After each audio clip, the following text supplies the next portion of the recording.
Bismillahirrahmanirrahim. Alhamdulillahilladzi khalaqal mauta wal hayata liyabluwakum ayyukum ahsanu amala wa huwal azizul ghafur. Ashhadu an la ilaha illallah wa ashhadu anna Muhammadan abduhu wa rasuluh. Wa nusalli wa nusallim ala sayyidina Muhammadin wa ala alihi wa sahbihi ajma'in. Radina billahi rabba wa bil islami dina wa bi Muhammadin nabiyyan wa rasula. Tuan-tuan puan-puan muslimin muslimat yang dirahmati Allah, Assalamualaikum warahmatullahi taala wabarakatuh. Alhamdulillah, pertama dan semestinya kita merafakkan kesyukuran kepada Allah Subhanahu wa taala dengan limpah kurnia daripada Allah. Tuan-tuan puan-puan, malam ni dapat kita berhimpun berkumpul di rumah Allah, mendirikan salat maghrib berjemaah, seterusnya duduk dalam majlis ilmu seperti mana kata baginda Nabi, iza mararatum bi riyadil jannah farta'u, bila mana kamu melewati taman-taman syurga maka duduk singgah. Sahabat tanya, wa ma riyadul jannah ya Rasulullah, apa benda taman syurga itu? Jawab baginda Nabi, hilaquz zikr, halaqah zikir, halaqah peringatan. Tuan-tuan dan puan-puan, sudah semestinya saya merindukan masjid ni lah, nak bercakap di masjid ni. Saya setahun lebih tak ada kesempatan untuk bercakap di masjid ini kerana saya menyambung pengajian, tapi tak jauh lah, di dekat ni ya. Cuma waktu kelas itu berselisih dengan waktu kuliah. Saya belum habis lagi, ni baru sem, ini adalah sem yang ketiga, sem penulisan tesis, maka tak perlu pergi kelas. So ada ruang lagi lah, alhamdulillah ada ruang. Tapi itulah tuan-tuan, rupanya baru kita tahu bila mana dulu masa saya muda-muda, lah muda lagi, lah baru 30, muda lagi dulu tu. Saya diingatkan orang dah sambung belajar ni tak ada terang mana pun, tulis lagu tu ya. Rupanya bila kita dah duduk dalam medan baru kita tahu susah. Saya punya tesis sekarang ni sikit nak bagi hilang gugup Ustaz. Saya punya tesis sekarang ni mengkaji tentang penulisan hadis oleh dalam karya almarhum Syekh Daud Abdullah Fatani. Kaji hadis-hadis, penulisan hadis dalam kitab-kitab beliau. Maka secara tak langsung saya diheret untuk baca juga lah. Istilah diheret tu maksudnya kena baca juga sorotan kajian, iaitu penulisan hadis-hadis dalam kitab Jawi Melayu. Di sana kita temui banyak tokoh-tokoh yang hebat yang selama ni kita dengar nama, tapi bila kita kaji secara akademik, secara dalam, rupanya subhanallah, tinggalan ulama-ulama alam Melayu ni tuan-tuan. Saya kira kalau bukan setaraf pun, kalau bukan lebih tinggi pun, kita boleh kata setaraf dah. Banyak sangat penulisan ulama-ulama Melayu dahulu tuan-tuan. Kita baca penulisan kertas kerja almarhum Tuan Guru Haji Wan Muhammad Sarir, dia kata beratus kitab. Ada yang diterbitkan tu berapa ya? Duk ada Belambak, duk ada banyak lagi. Bahkan sekarang di Fatani tu duk ada lagi kitab nenek moyang mereka, ulama-ulama dahulunya, Syekh Ahmad Al-Fatani, Syekh Nawawi Al-Bantani tu belah Indonesia, tapi Nusantara ni banyak tuan-tuan. Dan ada yang tak dicetak lagi, ada yang tak ditahqiq lagi, duk ada dalam simpanan dalam almari lagi anak cucu depa lah ni. Bahkan kita menemui ulama-ulama Melayu dahulu perempuan yang merupakan ulama besar, yang level dia tu dah jadi muhaddis dah. Oh, baru tahu, saya pun tak tahu. Banyak. Kemudian penulisan Khalifah Uthmaniyah, minta tuan-tuan guru kita di tanah Melayu ini, khususnya di Fatani, Tuan Guru Haji Muhammad Zain antaranya, untuk panggil kumpul ulama-ulama kita ni menulis. Karya-karya mereka tu diterbitkan di Mekah, diterbitkan di Mesir, dan satu lagi yang menariknya, diterbitkan di mana? Di Pulau Pinang. Pulau Pinang ada satu kerja tesis kajian satu orang doktor di UPM, menceritakan tentang perkembangan penulisan, penerbitan orang kata manuskrip ataupun kitab-kitab lama. Pulau Pinang antara pelopornya, saya jumpa satu artikel itu tentang Jerutung Press, Pesamah Press, yang syarikat ini dibuat tahun 18 lebih. Masa tu maknanya orang Pulau Pinang menumpang keuntungan daripada maaf sebutlah tapi ini fakta. Tauke-tauke India Muslim mamak yang banyak buka company penerbitan di Pulau Pinang. Yang antara saya jumpa itu Pesamah Press, Jelutung Press, banyak di Lebuh Aceh, di Jalan Agil, yang mana orang Pulau Pinang masa itu menumpang kelebihan di mana seluruh kitab-kitab, kalau bukan semua pun kebanyakan kitab-kitab Melayu dahulu, sama ada di Fatani, di Aceh dan sebagainya, dicetakkan di sini. Maka orang-orang di sini menumpang keberkatannya. Sebab itu kalau kita mengkaji tuan-tuan, kenapa negeri ini begitu banyak tanah wakaf, Sekarang banyak, tapi dahulu lagi banyak. Zaman 18 lebih. Saya baca satu wasiat almarhumah Siti Aisyah. Saya baca taman wakaf Siti Aisyah tu kan, masa dia nak tinggalkan tanah dia tu, dia sebut setiap tahun saya baca, dia tulis setiap tahun bulan Ramadan kena bagi minyak tanah, duit minyak tanah dekat masjid bukan Matampau, dekat-dekat dengan tu masjid yang renovate masjid Matang Janggui. Dia sebut lampu minyak tanah dia sebut zaman dia 18 lebih, kurun ke-19 kan. Kemudian kena bagi, dia tak sebutlah bil elektrik. Biasa Majlis Agama Islam qiyas kepada bil elektrik lah, masih dibayar sampai hari ni jasa mereka. Kemudian wakaf-wakaf di kawasan di Komta, di kawasan Masjid Lebuh Aceh, yang kalau tuan-tuan perhatikan, nenek moyang kita dahulu yang bila mana mereka wakaf tanah itu, hari ini Allah Ta'ala takdirkan tanah itu menjadi pusat bandar. Siapa sangka Siti Aisyah almarhumah tak pernah menyangka dia wakaf tu 18 lebih. Satu hari nanti, hari ini Seberang Jaya akan naik jadi tempat yang sangat mahal hartanah dia. Allah Ta'ala takdirkan tokoh-tokoh dahulu yang mewakafkan hari ini tanah mereka itu di tengah-tengah Georgetown, yang mana dengan asbab wakaf itu menyebabkan orang Melayu masih lagi boleh stay di situ. Kalau bukan kerana wakaf, mungkin orang Melayu tak mampu beli hartanah di Seberang Jaya. Kemungkinan tempat Jeruk Pak Ali tu hari ini mungkin naik karaoke ataupun kedai mesin milik orang bukan Islam. Tapi kerana tanah itu tanah wakaf, maka menyebabkan orang Islam masih lagi boleh survive dekat situ. Jadi satu kajian yang menarik. Alhamdulillah, mungkin insya-Allah tuan-tuan bulan 2 ni habis. Tuan-tuan doakan saya nak ini masjid kita dia ada sentimental value sikit masjid ni, sebab masjid yang pertama yang bagi ruang untuk anak muda ini bercakap. Saya masih ingat di tapak yang lama di Taman Sepadu tu. Tuan-tuan mungkin lupa, saya ingat sampai hari ni ketika mana ceramah agama kita jemput Syekh Faisal masa tu. Tuan Syekh agak lambat sikit.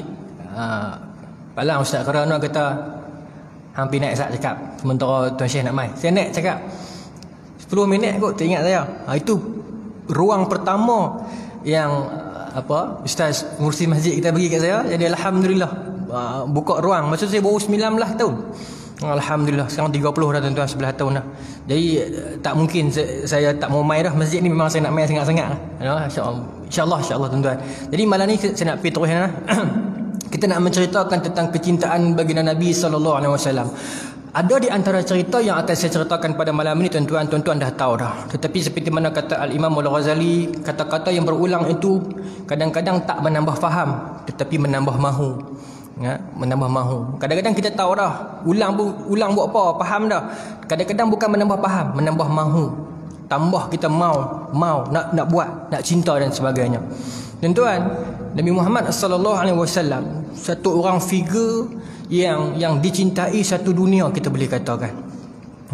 Berbicara tentang baginda Nabi sallallahu alaihi wasallam, satu perbicaraan yang cukup besar, satu cinta yang cukup agung, sebuah kisah yang tidak ada kesudahan cinta dia. Hari ini masing-masing kelompok dalam masyarakat Melayu kita ini mencintai Rasulullah, dan ada di antara kita itu yang uslub kecintaan itu diluahkan dengan cara yang berbagai. Ada dengan qasidahnya, ada dengan tak mau sebut takut, tapi tak apalah. Tapi ada dengan cara yang pelbagai. Dan kadang-kadang 2, 3, 4 cara tu menyebabkan kita bersengketa. Itu yang sedih sikit tu. Sepatutnya insan seagung terhebat ini kita bersatu di bawah kecintaan kepadanya.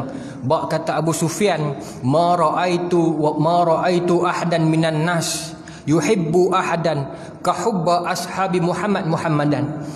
Kata Abu Sufyan, aku tak pernah tengok manusia yang mencintai manusia lain seperti mana cintanya sahabat Muhammad terhadap Muhammad ini. Dia kata, tak pernah tengok. Kecintaan mereka ini kepada baginda Nabi cukup tinggi, yang mana sampai Nabi sebut dalam hadis, la tasubbu ashabi fawallazi nafsi biyadi laula anna ahda anfaqa misla uhudin dhahaban ma adraka mudda ahadihim wala nasifa. Jangan kamu mengata kat sahabat aku. Jangan kamu mengata dekat sahabat aku, sebab kata Nabi, kalau kamu infakkan segunung emas pun, pahalanya itu tak sama, ganjarannya itu tak sama, nilainya itu tak sama. Seperti mana sahabat aku, walaupun dia belanjakan secupak, walaupun setengah cupak pun tak boleh sampai dengan level mereka. Begitu besar kemuliaan dan pengorbanan sahabat. Kita nak contoh yang itu semua malam ni. Saya bagi saya punya premis awal dahulu. Contoh saya cuba disiplin, stres, cukup waktu insyaAllah. Saya cuma nak bagi padat perbincangan kita malam ni insyaAllah. Tuan-tuan, saya nak bawa daripada awal kita pergi towards the end sampai ke wafatan Nabi, tapi saya nak ambil poin-poin yang saya kira menjentik hati, dan kalau satu dua cerita yang kita kurang kita tak pernah dengar, tak boleh juga kurang dengar, insya-Allah. Tuan-tuan, baginda Nabi SAW ketika mana menerima wahyu, sebelum Nabi dapat wahyu ini, Nabi Muhammad yang disebut Al-Amin ini dicintai semua orang. Abu Jahal ke, Abu Lahab ke, Abu Sufyan ke, siapa pun mereka, asalkan mereka itu kenal Muhammad, pasti cintanya tertumpah kepada lelaki ini. Sangat sayang kepada baginda Nabi, sangat sayang. Sebab tu orang kata sayang dekat Nabi, sayang, tapi sayang saja tak cukup. Kalau setakat sayang ni, Abu Talib pun sayang Nabi, tapi kita nak luahkan sayang kita itu kepada mana? Nak menghidupkan sunnah Nabi dan sebagainya. Setakat kita kata sayang saja tak cukup, sebab Abu Talib lagi sayang dekat Nabi berbanding kita. Bukan kata takat sayang, kena ikut sunnah Nabi dan sebagainya. Tuan-tuan, maka Nabi tak suka dengan benda-benda yang berlaku dalam zaman jahiliah ni. Dalam Syama'il Muhammadiyah ada sebut, Nabi kata aku pernah cuba lah pergi tengok dia buat apa malam-malam. Ada dalam majlis-majlis penyanyian ni, pernah aku pi dalam Syama'il Muhammadiyah, Imam Tirmizi riwayat sebut, Nabi kata aku terlena, sampai-sampai majlis itu aku terlena. Sedap esok pagi majlis habis dah. Lepas tu 2-3 hari pi pula, Nabi tengok apa orang Mekah duk buat ni, duk menyanyi-menyanyi apa semua ni, pi sampai majlis itu terlena pula. Maknanya Allah Subhanahu Wa Taala lindung Nabi daripada benda-benda macam tu. ABPH ke apa ke, tak ada lah. Lagi tak ada lah, terlena. Tuan-tuan, Nabi mengasingkan diri. Dalam syarah Imam Syekh Ahmad Ghazali sebut fiqh sirah, kata Nabi beberapa hari sebelum Nabi pergi ke Gua Hira tu, Nabi didatangi beberapa mimpi yang Nabi rasa tak sedap. Nabi rasa takut, Nabi rasa susah hati. Maka ibu kita Siti Khadijah masa ni bagi tahu kat Rasulullah, ya Muhammad, kalau rasa nak ruang, if you want some space, kalau nak satu ruang, nak ada masa seorang, tak apa, saya relakan, saya izinkan, saya redha, bukan kata izinkan, saya redha, pergilah. Maka Nabi bawa diri ke Gua Hira. Di sanalah Nabi dapat wahyu yang pertama, Jibril datang tu kan. Kemudian bila Nabi balik, Nabi bagi tahu kat Siti Khadijah, tak boleh bagi tahu apa, ketat. Zammiluni, selimutkan aku tu kan. Siti Khadijah tuan-tuan nak bagi tahu pengajaran untuk orang perempuan ni, punya baik isteri Nabi ni, ibu kita ni, dia tak tanya banyak. Walaupun suami dia ni tak ada 2-3 malam pi duduk di gua, bila balik main tiba-tiba sepatah tak mau cakap, dengan ketak, dengan sejuk, dengan nak demam, tak cakap banyak, pi ambil selimut dan selimut. Nak tanya dan tisat, bagi selesai dulu. Bukan masa-masa tu juga kalut-kalut, masa-masa tu juga nak tanya, abang pergi mana ni, balik main peluh-peluh ni, 2-3 hari tak balik main tiba-tiba ketak demam, abang buat apa kat orang ni, abang pergi kampung mana pula ni. Tak apa, tenangkan dahulu suamiku ini, selimutkan dia dulu, relax. Maka kata Siti Khadijah, tak mungkin orang sebaik kamu ini nak disihir. Nabi mula duk sangka Nabi kena sihir dah. Maka dibawa, Siti Khadijah bawa Rasulullah ni pergi jumpa sepupu dia. Semua orang tahu kisah ni. Warqah bin Naufal sebutlah, yang datang kepada kamu itu Namus, yang datang kepada kamu itu Jibril, seperti mana Jibril yang datang kepada Musa, Isa, dan kamu adalah Rasul akhir zaman. Saya nak ringkaskan yang tu. Bila Warqah sebut macam tu, Warqah menangis. Warqah kata, ketahuilah kamu wahai Muhammad, selepas ini, sebab wahyu pertama baru wahyu suruh baca, bukan wahyu suruh pi sebang lagi, pi dakwah lagi, kamu akan ditentang habis-habisan oleh kaum kamu. Nabi tanya, apakah aku akan diusir? Menangis Warqah bin Naufal. Warqah bin Naufal kata, kalaulah ketika itu datang wahyu yang menyuruh kamu untuk menyebarkan dakwah itu, aku masih muda dan kuat, akulah yang akan menjadi benteng pertama kamu kalau aku masih mampu. Tapi tuan-tuan, usia Warqah bin Naufal tak lama. Allah Ta'ala tunda kematian Warqah bin Naufal menjadi asbab untuk dia beritahu dekat Nabi apa yang mai dekat Nabi sebenarnya. Begitulah kehidupan kita seharian pun tuan-tuan. Apa yang Allah Ta'ala takdirkan kepada kita ini, kadang-kadang ada satu dua benda kita rasa pahit dan pedih, adalah tujuannya, adalah sebabnya yang Tuhan nak letakkan kita pada sesuatu kedudukan di pada masa depan. Walaupun hari ini kita merasa pedih dan perih, saya selalu sebut, kalaulah Allah Ta'ala takdirkan kita ini kena berhadapan dengan perkara, situasi ataupun orang yang kita tak berapa berkenan. Ada orang diuji dengan isteri yang cakap banyak. Ada orang diuji dengan jiran yang cukup menyombong dan belagak. Ada orang diuji dengan adik-beradik dia yang rajin susahkan dia. Ada orang diuji dengan kawan yang rajin meminjam barang dia tak erti jaga. Tuan-tuan, kita peliharalah keadaan dan kesempatan itu. Kadang-kadang Tuhan takdirkan benda itu, tuan-tuan, bukan sebagai satu bala dan bencana. Sebaliknya, di sana ada pintu-pintu ruang untuk kita masuk syurga. Barangkali dengan ujian yang datang melalui pintu mereka itu, dengan kita bersabar dan kita menghadapinya dengan tenang, mudah-mudahan itu menjadi asbab untuk Tuhan terima amalan kita. Dengan kita sabar melayan kerana jiran kita yang menyombong, dengan kita sabar melayan kerana isteri kita yang banyak bercakap, dengan kita bersabar melayan kerana adik-beradik kita yang suka meminjam, barangkali itu antara pintu-pintu yang Tuhan akan buka untuk kita menerima rahmat dan syurganya, tuan-tuan. Apa yang Tuhan takdirkan dalam hidup kita ini pastinya ada ruang itu. Bahkan Buya Hamka menyebut, kalau bukan kerana dia dipenjarakan oleh Soekarno ini, barangkali dia tak mampu habiskan tulisan tafsir Al-Azhar yang dia buat. Sebab bila dia ada ruang dalam penjara, masa yang banyak, ample time, maka dia berjaya menghabiskan tulisan dia. Kalau tuan-tuan baca dalam jilid awal Bahrul Mazi juga disebutkan oleh Allahyarham Tuan Guru Syekh Idris Al-Marbawi kata kan, berapa tahun karang Bahrul Mazi tu tak sempat, sampai berlaku perang. Bila main musim perang ada masa ruang banyak, sempat dia mengarang dan habiskan Bahrul Mazi tersebut. Apa saja ujian yang Tuhan tentukan kat kita, tuan-tuan, ada sebab. Ni SOP pun ada sebab. Lalu duduk bergaduh ni, tuan-tuan. Tuan-tuan, minta maaf sebutlah, tak mau bergaduh dengan orang, tapi saja nak sebut. Dalam Bidayah wa Nihayah, Ibnu Katsir buat main cerita ketika mana berlaku tahun Amwas, wabak Amwas yang berlaku dekat Syam tu, taun tu kan, yang sangat kuat dan dahsyat, yang meragut sahabat Nabi Abu Ubaidah Al-Jarrah, kemudian seorang sahabat yang lain. Kemudian sampai tahap Amr bin Al-As menggantikan tempat mereka. Amr bin Al-As sebut satu pernyataan, dia kata apa? Wabak ini datang seumpama api. Selagi mana ada connection antara orang dengan orang, maka selagi itu api itu akan makan. Maka jarakkan diri sebentar. Masa tu tuan-tuan buka dalam Bidayah wa Nihayah, Ibnu Katsir sebut peristiwa ini. Orang Islam ketika itu di Syam diperintahkan oleh Amr bin Al-As ni untuk pergi berjarak. Pisat duduk di tengah-tengah gurun, naik di bukit-bukit, pindahkan sat. Sebab kata Amr bin Al-As, wabak ni macam api, lagi mana ada retah, lagi tu dia jilat. Jarak sat. Maka bila jarak sat, tuan-tuan, Islam antara yang terawal, tamadun Islam antara yang terawal dapat lawan dengan wabak ini. Mujur tak ada pilihan raya masa tu kan? Berjaya. Tapi Amr bin Al-As tak sebutlah standard operation procedure kan? Semua kata-kata kiasan yang Amr bin Al-As guna, api itu cukup menarik lah.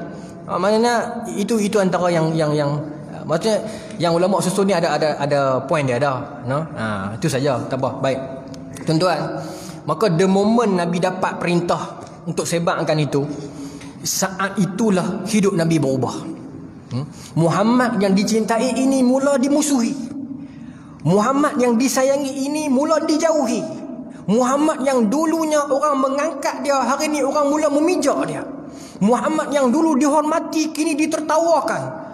Muhammad yang dulu orang percaya kepada dia, hari itu orang mula fitnah dia. Nabi mengharungi kehidupan di Mekah ketika era awal itu, kehidupan yang cukup perit dan menyedihkan.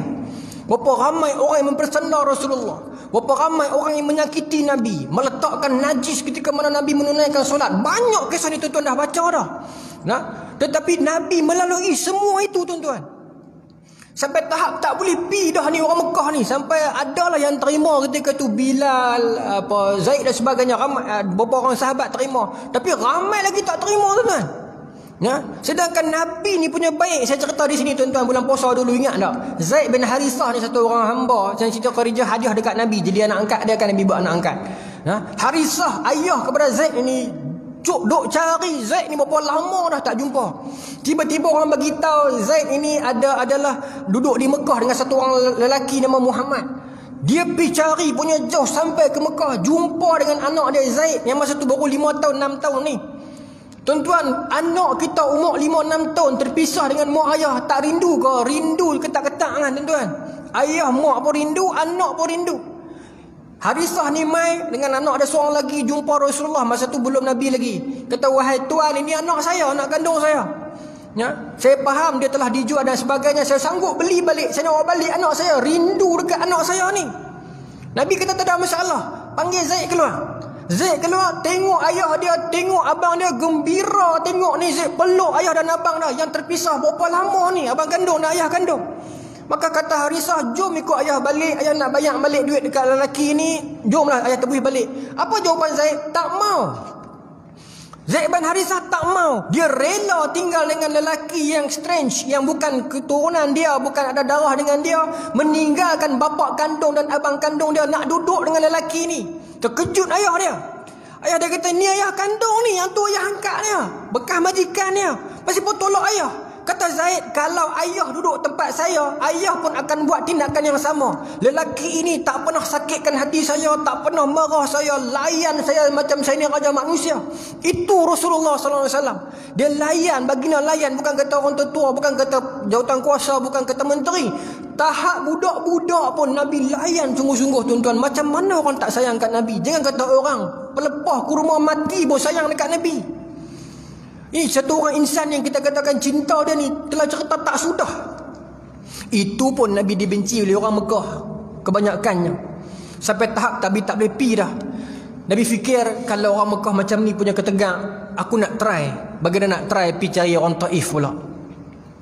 Maka tuan-tuan, Nabi pilah Taif untuk dakwah. Bila mana orang Mekah mula menutup pintu mereka, Nabi pi ke Taif. Tuan-tuan, sangkaan Nabi meleset. Disangkakan Nabi itu, orang Taif itu lebih baik, rupanya lebih dahsyat daripada orang Mekah. Nabi ketuk pintu, satu pintu demi satu pintu rumah di Taif. Bukan Nabi minta yuran, bukan Nabi nak tawarkan suruh ikut benda pelik-pelik, Nabi nak tawarkan syurga. Mereka menutup pintu mereka. Dan Nabi katakan kepada orang Taif, tuan-tuan, satu ungkapan yang sampai hari ni kalau kita kenang cukup sedih. Nabi kata, orang Taif, kalau hampa tak mau terima seruan aku ni pun tak apalah, tapi jangan habaq kat orang Mekah lah, aku mai sini. Kita boleh bayang tak situasi macam mana? Jangan habaq nak kat orang Mekah yang aku mai sini, tak apalah kalau tak mau terima, tapi jangan habaq kat depa aku mai sini. Nabi risau saat orang Mekah dengar Muhammad ni tak habis-habis buat di Mekah, ditala pergi Taif pula sebab ajaran dia. Nabi tak mau. Tetapi orang Taif ternyata lebih dahsyat daripada orang Mekah. Dia tutup pintu daripada Nabi dan dia berkumpul budak-budak beratuk di kiri dan kanan jalan. 7 tubuh Nabi yang mulia dengan batu. Disebut dalam fiqh sirah, 7 di kepala berdarah di kaki. Maknanya apa ni? Darah turun sampai ke kaki yang menyebabkan kemurkaan besar. Malaikat pun tak mampu tahan. Jibril datang kata, ya Rasulullah, bagi tahu sahaja bukit yang mana hendak aku hempapkan di atas kepala penduduk Taif. Jawapan Nabi apa? Aku diutuskan bukan sebagai perosak dan pelaknat orang. Aku diutuskan bukan untuk merosakkan muka bumi ni ke, ataupun untuk laknat dan label orang-orang ni. Tidak. Kalau mereka tak terima aku ni pun tak apalah. Aku doa kepada Allah agar keluar daripada tulang sulbi mereka ini keturunan yang akan mengikuti Islam. Tuan-tuan, ternyata benar doa Nabi. Tahun ke-12 Hijrah, ketika itu zaman orang murtad. Zaman Sayyidina Abu Bakar. Orang murtad dan tak mau bayar zakat. Murtad ikut Nabi palsu. Bukan kata Musailamah Al-Kadzab. Banyak Nabi palsu, tuan-tuan. Kalau buka dalam fiqh, dalam Bidayah wa Nihayah, banyak Nabi palsu dan orang tak mau bayar zakat. Boleh dikatakan setiap tempat di bumi Arab itu ada Nabi palsu mereka sendiri. Dan ada orang yang enggan bayar zakat, seterusnya murtad. Tetapi the only, satu-satunya tempat yang clean, 100% orang beriman kepada Allah dan Rasulnya, Taif. Mungkin nenek moyang mereka dahululah yang menuju batu kepada Nabi. Tetapi anak cucu mereka nanti menjadi benteng kepada agama Islam. Tuan-tuan, jangan sangka hari ini kita dalam kehidupan yang jahil dan kotor dan jauh daripada agama. Anak cucu kita nanti mungkin jauh. Tidak. Tak pernah tutup pintu dan ruang itu, tuan-tuan. Nabi dilontarkan dengan batu. Dan lontar Nabi dengan batu itu, tuan-tuan, budak-budak. Tuan-tuan, bila budak-budak buat kita, mana kita boleh balas? Nak balas macam mana? Orang kata dayus lagi. Tuan-tuan pergi kenduri rumah kawan-kawan, kali budak kecil umur 7-8 tahun, tarik janggut tuan-tuan ke katok belakang, takkan tuan-tuan nak marah? Senyum lah, walaupun dalam hati geram. Ini budak-budak paling batu. Apakah penghinaan yang lebih besar daripada budak yang sakiti kita? Bayangkan satu tubuh yang mulia, yang seluruh alam menantikan kedatangannya ini. Nabi Isa sebut, dirakamkan oleh Allah Subhanahu Wa Taala dalam surah As-Saff. Nabi Isa kata, akan mai ni mubashir, aku akan sampaikan berita gembira tentang kedatangan Rasul sesudah aku, ismuhu Ahmad. Semua orang nanti dia, semua orang nanti Rasulullah. Tetapi bila datang ke Taif, mereka hambat Nabi dengan batu. Budak-budak kejap sambil gelak, sambil ejek dia tuan-tuan. Sampai Nabi berhenti berehat di satu kawasan, yang mana Siti Aisyah pernah tanya Rasulullah, wahai ya Rasulullah, dalam pengalaman Rasulullah berdakwah ni, pengalaman mana yang Rasulullah tak boleh lupa? Nabi kita peristiwa tu lah, lepas kena hambat dengan penduduk Taif. Sebab masa tu Nabi rasa sangat blank dah, sangat, aku nak pergi ke mana ni? Nabi angkat tangan berdoa dalam keadaan basah tubuh Nabi oleh darah dan keringat. Nabi katakan doa, ya Allah, Allahumma ashku ilaika da'fa quwwati. Ya Allah, kepada kamulah aku mengadukan kelemahan kekuatanku, wa qillatu hilwati, dan kurangnya helahku lagi, maknanya perancangan aku lagi, wa hawani 'alan nas, dan kehinaan aku ini pada pandangan manusia. Satu orang figure yang dipandang mulia dan dipandang tinggi dan dicintai, sekaligus bertukar menjadi orang yang paling dihinakan dalam kalangan penduduk Mekah. Wahwani 'alan nas, hinanya aku pada pandangan manusia. Nabi kata, anta arhamur rahimin, anta rabbul mustad'afin, wa anta rabbi. Ya Allah, engkau Tuhan orang yang ditindas, orang yang lemah, ya Allah, Tuhan aku, ya Allah. Ila man takiluni, kepada siapakah akan engkau campakkan diriku ini, ya Allah. Nabi seorang masa tu tuan-tuan, doa kita semua tak ada lagi ni. Kita senang lena dengan urusan agama ini, kita tak pernah merasa susah yang demikian. Ketika mana Nabi seorang tuan-tuan merintih kepada Allah Subhanahu Wa Taala, Nabi kata, kemana, kepada siapa akan dicampakkan diriku ini, ya Allah? Ila ba'idin yatajahamuni, adakah kepada orang jauh yang mereka itu membenci aku? Au ila aduin, ataupun kepada musuh, malaktahu amri, yang engkau jadikan mereka itu menguasai urusan aku, iaitu orang Mekah. Aku nak pergi ke mana ni, ya Allah? Nak pergi jauh di Taif, orang benci aku. Nak balik ke Mekah, dekat, orang semua kuasai aku. Ke mana aku nak tala ni, ya Allah? Lepas tu Nabi kata, momen itu Nabi paling tak boleh lupa. Tuan-tuan, kita hari ni ramai. Satu orang sakiti Islam, beribu post Islam bangkit, tweet dan sebagainya, beribu, berjuta boleh kata. Orang Perancis menghina Nabi, berapa ramai orang Islam bangkit, ya? Tapi bangkit je lah, setakat bangkit lah, tak bergerak pergi, dia bangkit je. Itu beza, ya? Bangkit kita bangkit, tapi bangkit je lah. Tuan-tuan, seorang Nabi masa tu, Nabi hijrah, sambung dakwah di Mekah.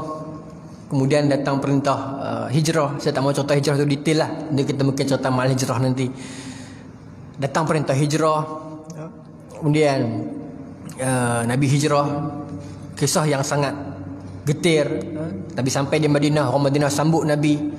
Orang-orang Mekah ni Tuhan sebut dalam Quran, lil fuqara'il muhajirin alladhina ukhrijuna min diyarihim wa amwalihim yabtaghuna fadlan minallahi wa ridwana.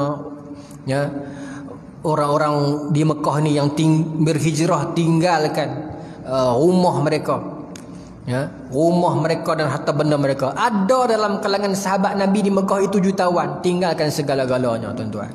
Tinggal kerana yabtaghuna fadlan minallahi wa ridwana, nak redha Allah. Tinggal tuan-tuan, kita main masjid, sekerak jalan, tinggal telefon patah balik. Ini tinggal ni tuan-tuan, tinggal terus. Tinggal ni bermakna tinggal terus. Kalau ada di antara sahabat Nabi yang di Mekah itu kaya, ada rumah 2-3 biji, ada ladang berapa banyak relung, tinggal ni belum tentu dapat balik dah. Harta yang banyak tinggal, keluarga yang sanak saudara yang rapat kerana berpisah akidah dan agama tinggal, dan tak tentu jumpa balik ataupun tidak tuan-tuan. Ada anak yang terpisah dengan ayahnya, ada isteri yang berpisah dengan suaminya, tinggal semua ni kerana nak redha Allah. Tinggal. Tuan-tuan, bagaimana para sahabat ini tidak hebat? Kita baca kisah Mus'ab bin Umair, satu orang kaya tuan-tuan, yang Nabi kata Mus'ab bin Umair ni masa dia di Mekah dulu sebelum Islam datang, dia lalu tu gadi-gadi Mekah kenal dah Mus'ab bin Umair lalu. Sebab apa? Wangian yang dia pakai tu hanya custom untuk dia seorangnya. Kayanya dia, mak dia kaya. Tetapi bila dia mati tuan-tuan, bila dia meninggal dunia, kain kafan tarik kepala nampak kaki, tarik kaki nampak kepala, tak cukup. Sebab susahnya dia. Tuan-tuan, Abu Ubaidah Al-Jarrah dalam perang Badar terpaksa bertempur dengan satu orang lelaki yang dia lari pergi kanan, lelaki ni ikut. Dia lari pergi kiri, lelaki ni ikut. Dia lari pergi ke belakang, lelaki tu marah ke depan. Dia puas elok, lelaki ni main nak bunuh dia. Dia puas elok, lelaki ni main nak bunuh dia. Akhirnya tak ada pilihan. Dia terpaksa ambil tindakan. Dia belah putih dua kepala lelaki ni. Kepala lelaki ni. Siapa lelaki ni? Bapak dia sendiri. Bapak dia sendiri tuan-tuan. Sebab itu perang Badar satu perang yang sangat besar, yang dikenang saban tahun sampai hari ini. Satu perang yang Allah Ta'ala kata Ahlul Badar itu diampun dosa mereka yang dulu dan akan datang. Sebab di sana itu ada anak yang bertempur dengan ayah dia, ada abang yang bertempur dengan adik dia. Tuan-tuan, medan Badar menjadi saksi tuan-tuan bagaimana perjuangan Nabi dengan para sahabat. Bayangkan ketika itu tuan-tuan dalam perang Badar nak cerita cinta Nabi ni. Para sahabat mai kat Rasulullah, ya Rasulullah, Abu Sufyan ni nak pergi jual barang-barang kita, Abu Jahal semua nak pergi jual barang-barang kita ni, barang yang tertinggal. Boleh tak Nabi ambil balik? Nabi kata berapa ramai? Tak berapa ramai. Jom kita pergi. Tak prepare tuan-tuan. Tuan-tuan baca dalam syarah hadis, tak prepare sangat. Sebab dalam point tu Nabi ambil balik barang. Ya. Nabi ambil barang balik Tetapi rupanya orang Mekah dah plan. Tentera mereka ribu mai. Ribu. Tentera Islam masa tu dalam keadaan tak bersedia. Yang pergi pun minta maaf sebut, dalam syarah hadis sebut, ada di antara mereka yang masih berjunub lagi. Sebab tu dalam Quran sebut turun yang hujan menyucikan mereka dan memberikan ketenangan kepada mereka. Tuan-tuan, bila Nabi dapat berita yang ribu orang Mekah mai, sedangkan tentera Islam masa tu baru 300 lebih, dan bukan semua tentera pun, bagaimana nak berhadapan dengan mereka dalam perang yang pertama sekali ini dalam Islam? Tuan-tuan, Nabi menangis. Hadis ni Sayyidina Ali sebut.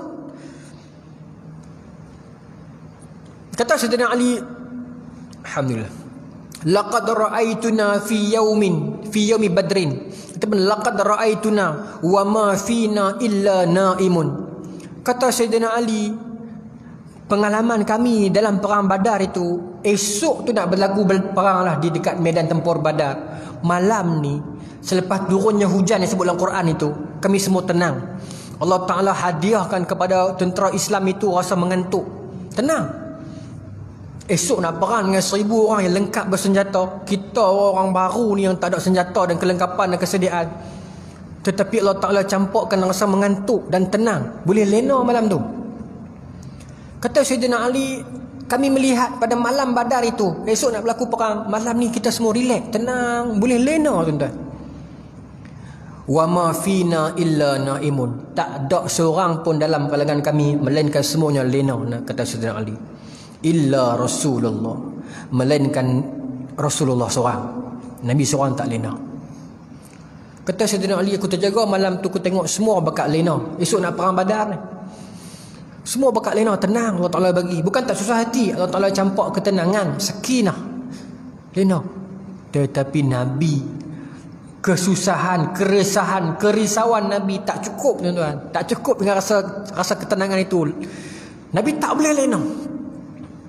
Illa Rasulullah, kata Sayyidina Ali, melainkan Rasulullah. Nabi duduk di mana ni? Kata Sayyidina Ali, tahta syajaratin. Aku tengok Nabi duduk di hujung kawasan perkemahan kami ni, duduk di satu buah pokok. Tahta syajaratin. Apa Nabi buat di buah pokok itu sepanjang malam? Yusalli, Nabi solat. Wa yabki, dan Nabi menangis. Hatta asbah, sampai subuh. Daripada malam para sahabat lena lepas Isyak tu, Nabi bawa diri duduk di bawah pokok, solat tak berhenti, bagi salam naik pula, bagi salam naik pula, bagi salam naik pula, doa sambil menangis hatta asbah, sampai waktu subuh. Abu Bakar bangun tengok Nabi masih solat. Abu Bakar tidur bangun pula Nabi masih rukuk. Abu Bakar bangun tidur pula Nabi masih sujud. Abu Bakar tidur bangun pula Nabi masih berdoa. Dia berkata, ya Allah, kalau esok ni dalam medan Badar orang Islam kalah, tidak akan ada lagi orang akan sembah agamamu atas muka bumi ini, ya Allah. Tolong menangkan orang Islam, ya Allah. Nabi doa sungguh-sungguh. Sampai Abu Bakar tak tahan, bangun pergi jumpa Nabi, kata, ya Rasulullah, tidaklah, Allah Ta'ala pasti akan memenangkan orang Islam esok ni, ya Rasulullah. Jangan susah hati sangat. Tidaklah. Bagaimana Nabi begitu risau terhadap kita ni, tuan-tuan. Sayangnya Nabi kepada kita sampai tengah-tengah tu. Kita lena tak apa. Nabi berjaga seorang, doa kepada Allah, jangan sakit walau satu tubuh orang Islam ini, tuan-tuan, di medan Badar. Kata-kata Nabi bukan kata doa. Nabi jadikan juga dalam perbuatan dia. Sayyidina Ali juga riwayat hadis yang sama, tuan-tuan, dalam kisah perang Badar, direkodkan dalam Sahih Muslim dan banyak sahih yang lain menyebutkan, laqad ra'aituna fi yaumi badrin nahnu naluzu bi Rasulillah wa huwa aqrabuna minal musyrikin wa kana min asyaddin nas yauma idzin ba'sa, kata Sayyidina Ali. Sesungguhnya aku melihat dalam diri kami pada hari Badar itu, pada medan pertempuran Badar itu, nahnu naluzu bi Rasulillah, kami semua ni ibarat anak-anak yang berlindung di belakang tubuh Nabi. Kami duk perang ni ibarat anak-anak yang duduk di belakang tubuh Nabi. Nabi melindungi kami, bukan lindung seorang, lindung 312 orang. Wa huwa aqrabuna minal musyrikin, dan orang yang paling dekat dengan orang musyrik Nabi. Nabi tak izinkan ada di antara kami yang melangkah depan daripada Nabi. Sebab apa? Sebab Nabi nak lindung ke semuanya. Lindung, tuan-tuan. Ada orang depan, Nabi depan lagi. Ada orang depan, Nabi depan lagi. Jangan ada orang yang lebih dekat dengan orang musyrikin berbanding Nabi. Kalau nak kena, Nabi kena dulu. Kalau nak sakit, Nabi sakit dulu. Kalau nak derita, Nabi derita dulu. Nabi tak rela sahabat Nabi 312 orang di belakang Nabi ini sakit dan derita. Ini sayang Nabi kepada kita, tuan-tuan. Wa kana min asyaddin nas yauma idzin ba'sa, dan orang yang paling kerah berjuang hari itu, kata Sayyidina Ali, tak ada orang lain, Nabi. Tak rehat langsung, tak berhenti langsung bertempur lawan dengan musyrikin Mekah pada medan Badar, tak beri ruang walaupun satu goresan pedang yang menimpa ke tubuh sahabat, sampai tara-tara tu. Menang Islam di Badar, tuan-tuan. Menang Islam di Badar. Ini kasih sayang Nabi SAW kepada umatnya. Muslimin muslimat yang dirahmati Allah, doa kasih sayang dan cinta Nabi kepada sahabat tak berhenti setakat tu. Abu Zar riwayat satu hadis, tuan-tuan boleh cari dalam riwayat Imam Ahmad, ada juga dalam Musannaf Ibn Abi Shaybah. Ada satu ayat Quran, surah Al-Ma'idah ayat 118. Ayat tu, tuan-tuan, kalau buka syarah tafsir, cerita pasal kaum Nasrani dengan Nabi Isa. Tapi ayat itu, maksud dia tu, kata Allah Subhanahu Wa Taala, in tu'azibahum fa innahum ibaduk wa in taghfir lahum innaka antal azizul hakim. Al-Maidah 118. Kalau Allah Taala pilih untuk azab mereka, ingatlah mereka itu hamba-Mu, ya Allah. Kalau Allah Taala pilih untuk ampunkan mereka, demikian lebih baik lagi maha perkasa dan bijaksana-Mu, ya Allah. Abu Zar kata, satu malam aku memperhatikan Nabi solat malam. Bila Nabi sampai ke ayat tersebut, Nabi ulang ayat itu sampai ke subuh, sampai habis sembahyang sunat dia. Bila habis, Abu Zar tanya, ya Rasulullah, pasal apa ulang ayat ni? Nabi kata, aku doa untuk kamu lah umatku, untuk kita lah, tuan-tuan. Nabi risau kat kita ni. Nabi kata, ya Allah, kalau Allah Ta'ala nak azab kita, kita ni hamba Allah, takkan nak azab kot. Dan kalau Allah Ta'ala pilih untuk ampun kita, kita ni dosa banyak, tuan-tuan. Yang bercakap ni pun dosa banyak kita ni, tuan-tuan. Nabi pun tahu hakikat umat dia dosa belamba. Nabi kata, ya Allah, kalau nak azab, ya Allah, ingat mereka hamba-Mu, ya Allah. Nabi minta. Dan kalaulah Tuhan ampunkan, ya Allah, demikian lebih baik, ya Allah. Nabi doa tak sudah dan tak putus untuk kita. Satu riwayat yang lain, Siti Aisyah Ummul Mukminin riwayat, satu malam Siti Aisyah sedang tengok Nabi, tenang wajah Nabi. Siti Aisyah kata, ya Rasulullah, doakan untuk saya, ya Rasulullah. Nabi doa, ampunkan dosanya yang dulu, yang akan datang sebagainya. Nabi doa panjang. Maka Siti Aisyah seronok, tapi duduk di riba Nabi. Nabi tanya, ya Aisyah, suka ke doa macam tadi tu? Kata Siti Aisyah, siapa tak suka, ya Rasulullah? Kekasih Allah doa agar dosa kami ampun, takkan tak suka? Nabi kata apa? Doa itulah yang aku doa tiap-tiap malam kat umat aku. Dan kita mungkin selawat dekat Nabi, berapa kali kita terlupa selawat. Kita mungkin banyak selawat dekat Nabi, adakah hari-hari kita selawat? Barangkali sehari dua kita terlupa. Barangkali dengan kesibukan dunia kita mungkin terlupa. Tetapi Nabi tak pernah lupa kita dalam siang dia, dalam malam dia, dalam kehidupan dia. Tak pernah lupa. Dalam hidup dan mati dia, tuan-tuan. Sayangnya Nabi dekat kita ni. Sampai tara-tara tu. Satu hadis yang lain. Dalam Syama'il Muhammadiyah, Imam Tirmizi ambil riwayat hadis ni daripada Qutaibah. Dia ambil daripada Jarir daripada Atha' bin Sa'ib, daripada ayahnya daripada Abdullah bin Amr bin Al-As. Ini anak Amr bin Al-As, riwayat hadis ni. Kata Abdullah bin Amr bin Al-As, satu ketika ni, in kasafat syams yauman fi ahdi Rasulillah.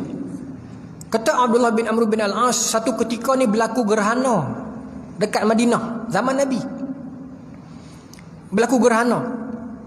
Faqama Rasulullah yusalli. Maka Nabi bergegah. Bila tengok gerhana tu, Nabi bergegah, bangun pi masjid. Para sahabat ikut pi. Nabi semayang. Hadis ni panjang, tuan-tuan. Kata Abdullah bin Amru, Nabi semayang berdiri tu macam tak mau rukuk. Nabi rukuk macam tak mau sujud. Nabi sujud macam tak mau bangun. Nabi bangun macam tak mau sujud balik. Sampai habislah. Summa yarfa' ra'sahu. Habis kemudian berapa punya lama Nabi semayang tu. Habis dia Nabi bagi salam, angkat kepala dia, Nabi angkat kepala dia. Faja'ala yanfuqu wa yabki wa yaqul. Dalam keadaan teresak-esak air mata Nabi ni, rupanya Nabi menangis dalam semayang dan doa dia tu. Lama, kata Abdullah bin Amr. Habis bagi salam tu baru kami sedar teresak-esak nafas Nabi ni. Tersekat-sekat, menangis, wa yabki, menangis, wa yaqul, angkat tangan doa. Ya Rabbi, wahai Tuhanku, ya Allah. Alam ta'iduni alla tu'azibahum wa ana fihim. Ya Allah, bukankah Allah dah janji dengan saya, ya Allah, yang mana Allah tidak akan azab umat saya ini selagi mana saya ada sama dengan mereka. Doa, menangis. Ya Allah, bukankah Allah dah janji Allah tak akan azab umatku ini selagi mana aku duduk dengan mereka. Nabi sambung lagi, Rabbi, ya Tuhanku, ya Allah, alam ta'iduni alla tu'azibahum wa hum yastaghfirun. Bukankah engkau telah berjanji engkau tidak akan azab mereka itu selagi mana mereka memohon keampunan kepadamu, ya Allah. Selagi mana ada istighfar di seluruh muka bumi ini, selagi mana masih ada umat Muhammad itu memohon istighfar kepada Allah, Nabi minta Allah janji jangan azab kita. Sampai tahap tu, tuan-tuan, menangis. Padahal gerhana ni hari ni kita seronok update, seronok tengok gerhana, seronok tengok. Tapi Nabi tengok situasi itu, Nabi susah hati.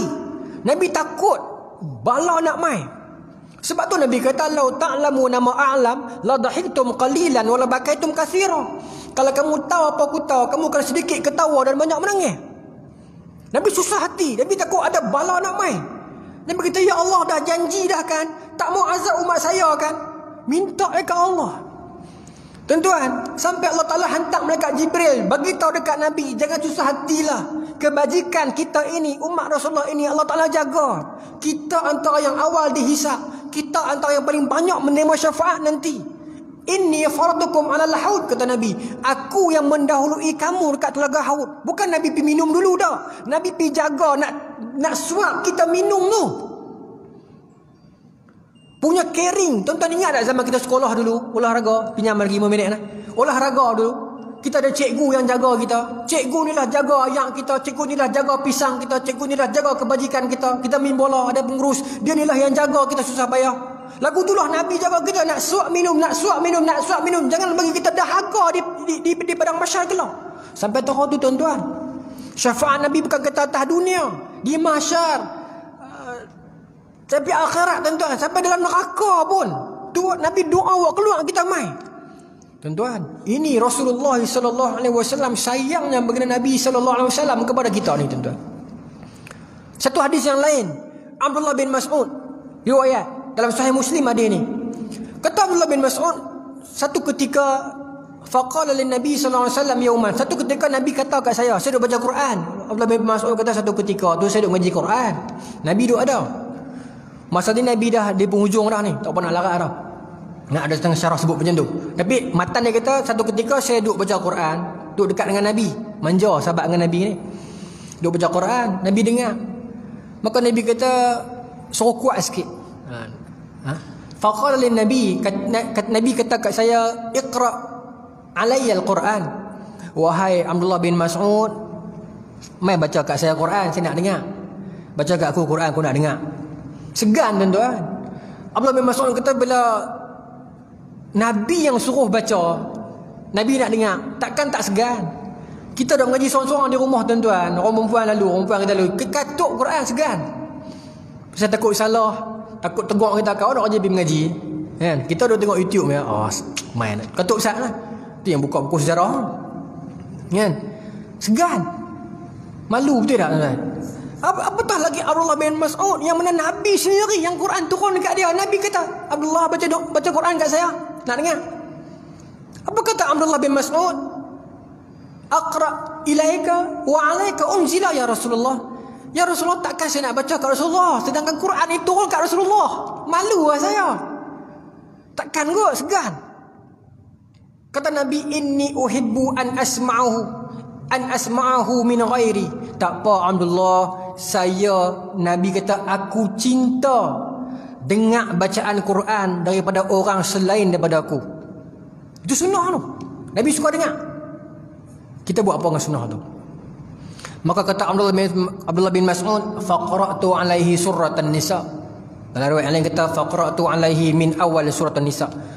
Aku bacalah dekat Nabi surah An-Nisa. Kata Abdullah bin Mas'ud, baca hatta balaghtu, sampailah kepada satu ayat, fa kaifa iza ji'na min kulli ummatin bi syahid wa ji'na bika ala haula'i syahida.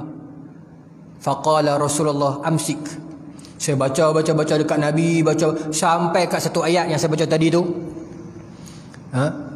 Fa kaifa iza ji'na min kulli ummatin bi syahid. Bagaimanakah keadaan bila mana setiap umat itu didatangkan kepada mereka seorang penyaksi? Maknanya di hari akhirat kalau kita nak kena azab, bila satu-satu umat nak kena azab, Tuhan akan buat mai seorang juru saksi. Akan beritahu, ya Allah, memang dia ni tak dengar cakap neraka. Ya Allah, dia ni dengar cakap syurga. Aku jadi saksi. Macam tu. Setiap umat itu akan didatangkan seorang saksi untuk beri penyaksian daripada Allah Ta'ala. Wajibna bika ala haula'i syahida. Dan kepada kamu Muhammad, kamu akan dijadikan saksi kepada haula'i, kepada umat kamu ini. Kita. Kamu kena jadi saksi kepada umat kamu. Kita. Faqala Nabi amsik. Cukup, berhenti. Nabi kata. Terkejut Abdullah bin Mas'ud. Pasal apa? Pasal Nabi tak mampu bayang macam mana Nabi mampu nak beri penyaksian daripada Allah Ta'ala. Ya Allah, dia ni neraka. Ya Allah, dia ni tak dengar cakap neraka. Ya, Nabi tak mampu nak bayang keadaan itu. Sebab Nabi kalau boleh, Nabi nak kita semua tuan-tuan, tanpa kecuali, yang baik, yang jahat, yang dosa kecil, yang dosa besar, semua syurga. Sebab Nabi sebut, syafaati li ahlil kabair min ummati. Syafaat aku boleh sampai kepada orang yang buat dosa besar pun. Pasal Nabi nak. Nabi tak lupa daripada orang tu dosa besar. Nabi nak semua. Tetapi sistem dia, Allah Ta'ala nak setiap Nabi itu datang kepada setiap umat mereka, bagi saksi daripada Allah Ta'ala. Ya Allah, dia ni syurga. Ya Allah, dia ni neraka. Nabi kata, aku tak mampu nak bayangkan situasi itu. Sampai Nabi kata dekat Abdullah bin Mas'ud, amsik, cukup, berhenti takat ni. Terkejut Abdullah bin Mas'ud. Nabi senyap lama. Dia beralih tengok Nabi, fa'ainahu tazrifan. Menangis rupanya Nabi. Bila Nabi diam lama tu, dia kali-kali Nabi tengah menangis, mengenangkan ayat itu. Bagaimana Nabi nak memberi penyaksian daripada Allah Subhanahu Wa Taala terhadap kita ni tuan-tuan. Sampai taratu Maka ini adalah kisah cinta Nabi SAW kepada kita, tuan-tuan. Kesusahan baginda untuk kesenangan kita hari ini, kesakitan baginda untuk kesihatan kita hari ini, kesempitan baginda untuk keluasan kita hari ini, menangis baginda untuk ketawa kita hari ini, kesedihan baginda untuk keceriaan kita hari ini.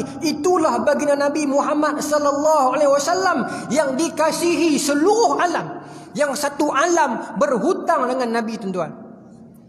Tuan-tuan, rahmat Nabi sekalian alam ni bukan kata orang Islam sahaja rasa. Saya berani sebut orang kafir juga terima rahmat Nabi. Apa maknanya? Dalam perang Nabi kata jangan pergi bom tak tentu hala gereja orang kafir. Nabi sebut kan, jangan pergi bakar rumah ibadat orang kafir. Ya? Orang kafir kalau ada orang tua-tua yang tak melawan, yang baik-baik, jangan pergi pukul tak tentu hala. Nah, rahmat tu. Kalau tidak, kalau Nabi kita cengih suruh pukul semua naya. Ya? Rahmat Nabi bukan kata kepada orang kafir, kepada pokok-pokok pun Nabi pesan. Tuan-tuan tengok larangan haji, jangan okey pokok tak tentu hala. Pokok pun dapat rahmat, binatang pun dapat rahmat. Apa yang tak dapat rahmat dengan kedatangan seorang lelaki nama Muhammad sallallahu alaihi wasallam ni, tuan-tuan? Lagu mana nak gambarkan kecintaan, keagungan, kehebatan? Tak tahu nak abang. Itu, tuan-tuan, Nabi Muhammad sallallahu alaihi wasallam. Yang cinta Nabi kepada kita tak pernah berhenti sampai bila-bila. Cinta kita kepada baginda, adakah telah berhenti ataupun setakat mana cinta kita? Saya nak tutup, tuan-tuan, dengan satu hadis. Nabi kata, inna lillahi malaikatan sayyahina fil ardi yuballighuni min ummati salam. Di sisi Allah ada sekumpulan malaikat sayyahina fil ardi, yang berterbangan di muka bumi, yuballighuni, yang tugas mereka akan menyampaikan kepada aku, min ummati, daripada umatku itu, assalam, selawat dan salam. Sampai hari ini kita selawat, malaikat akan sampaikan dekat Allah, dekat Rasulullah, ini si fulan bin si fulan daripada Tasik Lugong ni, duk selawat ni ya Rasulullah. Nah, syafaat Nabi begitu besar, tuan-tuan. Syafaat Nabi begitu besar. Kalau kita tak kenal, kita boleh kata kita kenal Nabi. Kenal takat mana kenal, cinta takat mana cinta, sayang takat mana sayang, tuan-tuan. No, sahabat Nabi Abu Dujanah dalam perang Uhud, dia peluk Nabi, dia biarkan panah musuh, panah belakang dia satu. Dia kata, ya Rasulullah, biarkan tubuh aku ini jadi perisai. Badan dia dipanah satu. Dia peluk Nabi, dia tak izin Nabi kena. Talha, ketika mana tinggal dia dengan Nabi, halis semua pakai tumbang dah. Ada 40 orang musyrikin. Talha marah seorang-seorang, habis 40 orang tu. Dia pertahankan Nabi SAW sampai tubuh dia ini tak nampak macam orang dah, tapi dia hidup lagi. Kata Nabi, in arada ayanzura ila syahidin yamshu alal wajhil ardi falyanzur ila Talha. Kalau kamu nak tengok orang yang syahid dah tetapi berjalan atas muka bumi, tengok Talha. Muka dia, badan dia tak lagu orang.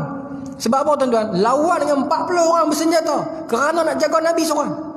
Dia rela, tuan-tuan. Abu Dujanah rela tubuh dia dipanah. Pipi Nabi tertusuk 2 besi. Daripada baju besi Nabi itu bila jatuh, tertusuk besi masuk pipi Nabi. Abu Bakar nak main tarik, datang Abu Ubaidah Al-Jarrah, bukan marah, tempik, kata, no, aku nak buat. Hampa jangan buat. Aku orang paling boleh buat. Abu Bakar bagi. Tuan-tuan, dia buat ngomong. Kata Abu Ubaidah, aku nak tarik dengan tangan, takkanlah tangan aku nak tolak pipi Nabi. Pasal besi duduk dalam ni. Aku nak tarik dengan tangan, takkan tangan aku nak tolak pipi Nabi. Gamak ke? Aku tak mau tampan, takkan aku nak rentap kepala Nabi. Apa dia buat? Dia sayang muka Nabi, gigi dia tarik besi itu keluar, tuan-tuan. Punya lembut dia tarik pelan-pelan. 1 besi keluar, 1 gigi dia jatuh. 2 besi dah jatuh dah, berdarah. Gigi depan, tuan-tuan, tak peduli. 1 lagi tarik dengan gigi dia, keluar 1 besi, jatuh lagi 1 gigi dia. Dia hilang 2 gigi kerana nak mengeluarkan besi daripada tubuh Rasulullah. Kita berapa gigi hilang, tuan-tuan, nak pertahankan Nabi? Gigi ada lengkap semua. Nak selawat pun susah, tuan-tuan. Bukan kata tuan-tuan ni, kat saya sekali ya. Jauh kita ni, tuan-tuan. Sebab tu majlis-majlis begini baik untuk kita memperingati Nabi sallallahu alaihi wasallam kalau bukan kepada baginda kita tumpahkan cinta, kepada siapa lagi?